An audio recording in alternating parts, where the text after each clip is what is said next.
Traducteurs copistes au Moyen Âge. Le Moyen Âge est l'âge d'or des traducteurs copistes latins.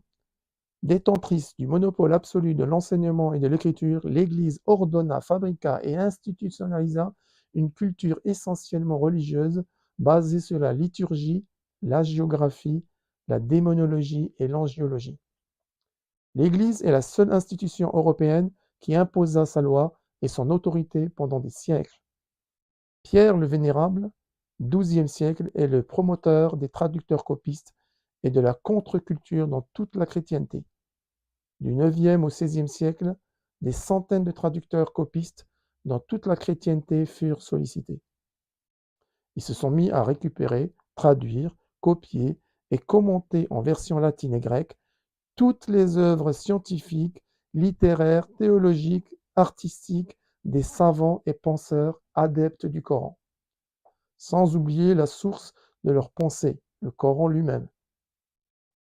Pierre le Vénérable, abbé de Cluny, déclare en ces termes qu'on donne à l'erreur mahométane le nom honteux d'hérésie ou celui infâme de paganisme, il faut agir contre elle, c'est-à-dire d'écrire. Il faut écrire. Pierre le Vénérable alla donc en 1141 rencontrer le roi Alphonse VIII de Castille afin de l'aider à engager des traducteurs pour traduire de l'arabe en latin l'histoire et la doctrine selon ses propos de ce malheureux et de sa loi même qu'on appelle Coran. Citons quelques traducteurs copistes célèbres. Hermann le Dalmate, XIIe siècle, est un lettré originaire de Carinthie en Autriche.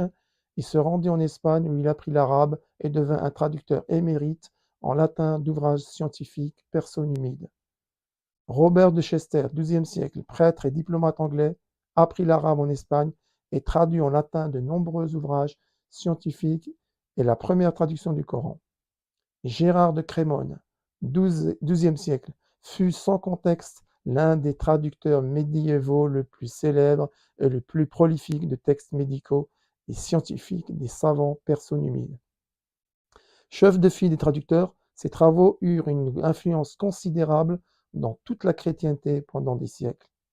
Michael Scott, XIIe-XIIIe siècle, originaire d'Écosse, philosophe scolastique médiéval, il étudie la langue arabe afin de traduire et d'accéder à la médecine, la chimie et l'astronomie.